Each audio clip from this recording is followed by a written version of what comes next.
Hey guys, Chris from Provo Beast Audio Installation, and today we're doing a flip down monitor in this 2012 Honda Odyssey. In this install, we're going to briefly show you how to install the flip down for the second and third row area, run all the wiring, and get it installed to the factory OEM equipment. Let's get started.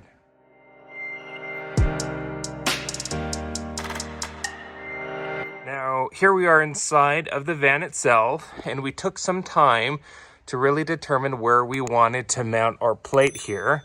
The first thing that we've done is we made a cardboard cutout of this plate. Essentially here we traced this plate on a piece of cardboard. Now every monitor plate's going to be different in different sizes, and really what you want to do is ensure that the plate you choose or the monitor you choose has a plate that will be compatible with this cross bracing that goes above here. Now you'll see the B pillar here on the driver and passenger side. And across there, there's gonna be some mounts that go all the way across. Now those mounts is kind of where we have determined where we wanna cut into the headliner. Now we didn't cut the full size of the headliner, we only cut a portion of it here. From that portion that we cut out, it gave us the axis we need to mount this plate up into the headliner. Now there's that cross bracing. We'll show you the size of screw that we use, but we use some self tappers. We'll put 3 across in the main brace, and the secondary brace back here, we made our own here, and this is nice and solid up and against the roof. Now we'll have to pull this down to run our wiring, but at least for now we know where this needs to be located. So with this up here, let's go ahead and pull the plate down. We'll show you where our hole lines up with the cross bracing on the roof. But what we've done here is measured from this point to this point, that point to that point, to ensure that we are straight. Then we measured from the top of the B pillar to this corner of our plate, and same from the other side. It all depends on the flip down monitor that you decide to go with. This plate may differ. So our measurements just ensure that they're the same here, they're the same here, and then we're square here. And that ensures that this is located in the right position here in the back. All right, so where we've cut our headliner, again, kind of measure in between both your B pillars here.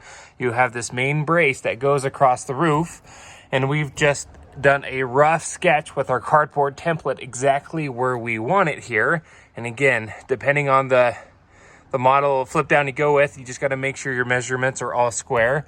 But just know between the B pillars, you got these 2 big structural mounts for the roof. We're tapping into this one here and this one here. You can't go too deep because any further through, you'll pierce the roof itself, and that's not what you want to do. But we're going to go ahead and tap into this. That's where we'll screw our plate. Now at this point, what we need to do is start running the wiring for our flip down monitor, and we're going to run it towards the fuse box for power and ground. All right, so at this time we have prepped our new monitor here. We have our monitor that bolts in to our plate, and those 6 locations, our wires come out here. So we have an HDMI that we're running separately, composite cable along with the power that's integrated. So with that all done and ready to go, we're going to use this wire. We cut a little extra hole there, and we fish that wire hanger out here. So what that's going to allow us to do is attach our wiring to it, and we're going to pull it on through. Now being very careful of our airbag up there, but this allows us to fish that wire effectively through, and from that point we can either go down the B pillar or down the A pillar, and we're going to go to the kick to tap into power and ground for our screen. Okay, so we have started fishing our wires up through, use that hanger, just comes out here from the headliner. This gives us the space we need.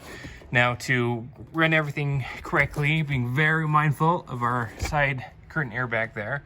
So now we have the screen just here in the driver's seat. At this point, we're ready to start making the connection. So we have our screws ready to go. It'll be best to have a friend to help you hold the screen up so you can get the screws in and feed the wires up through the headliner as you mount the monitor. Okay, so we got the monitor up with the one that we went with. We put the screws up in there into the plate, and then our little HDMI mod here, what we did is we filed a little notch in there, so we ran an HDMI with the rest of the loom. Plug that on in, and that's gonna follow our wiring all the way down.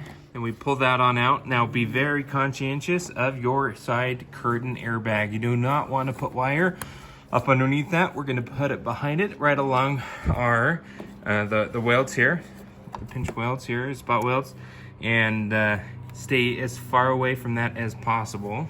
So we pulled our wire out here. We pulled our weather stripping down here.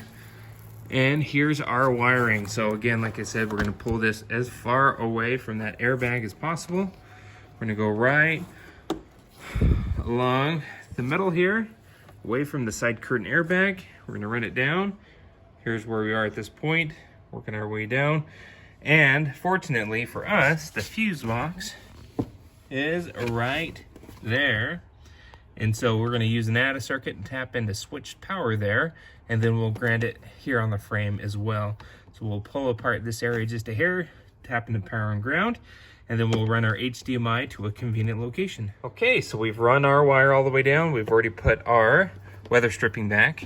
We popped out our kick panel here, just has a clip, and popped it out of the way here, so pull up your kick panel. But we have our HDMI and our power cable along with our composite connections. Now, our power wire that needs accessory is this red wire. What we've done is added what we call an ADA circuit here. And looking up underneath, I'll point to the circuit that we pulled out. So this circuit here is not on when the key is off, and it becomes hot when the key is turned on to accessory or run. So we're gonna tap into that circuit. So we pulled that fuse out, which is the 20 ampere. And what we're gonna do is put this in its place. Now this ADA circuit is really nice because this 20 amp was the original circuit. That'll run and function properly just as before. But what's new is we've added our own fuse line, tapping into that same line, and that'll go, we crimped it into our power wire, and that'll power our monitor, and this will plug right back in its place. So we added our ADA circuit, as you can see there. It keeps the original fuse and circuit intact, and then we add our own circuit. So our line is fused with a 15 amp fuse. Got it all zip tied there. So here's our ground. We used a wire brush to clean up the paint. There's already an existing ground there, so we just added this to the same location. There's a self tap. So that is it. Now here is our audio out from the monitor. We're going to run this to the factory aux. So we've added some RCA couplers to the output, and then we added our own aux.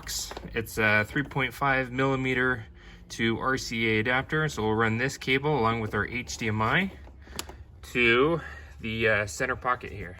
Okay, so we got everything zip tied up underneath the dash.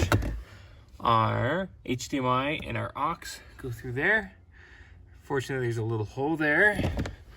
It'll come up underneath, and aux will go there, so that'll feed our aux port, our audio signal from the monitor, and our HDMI will sit in here as well. So this will fold away when it's not in use, which is super nice.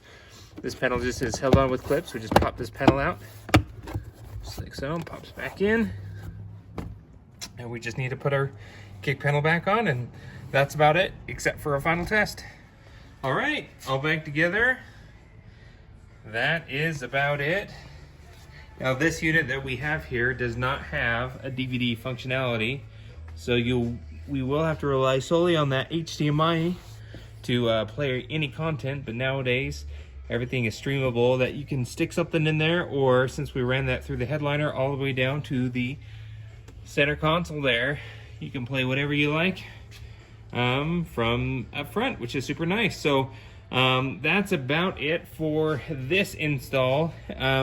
Customer decided not to hook up the dome lights here, but potentially down the road we can, because the light we can tap into is right here. For now, we'll leave it as is. If you have any questions about what we did here, go ahead and post a comment below.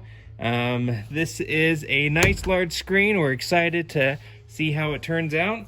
Be sure to hit the like button if you like what you saw, and subscribe. We post great content all the time here on the channel.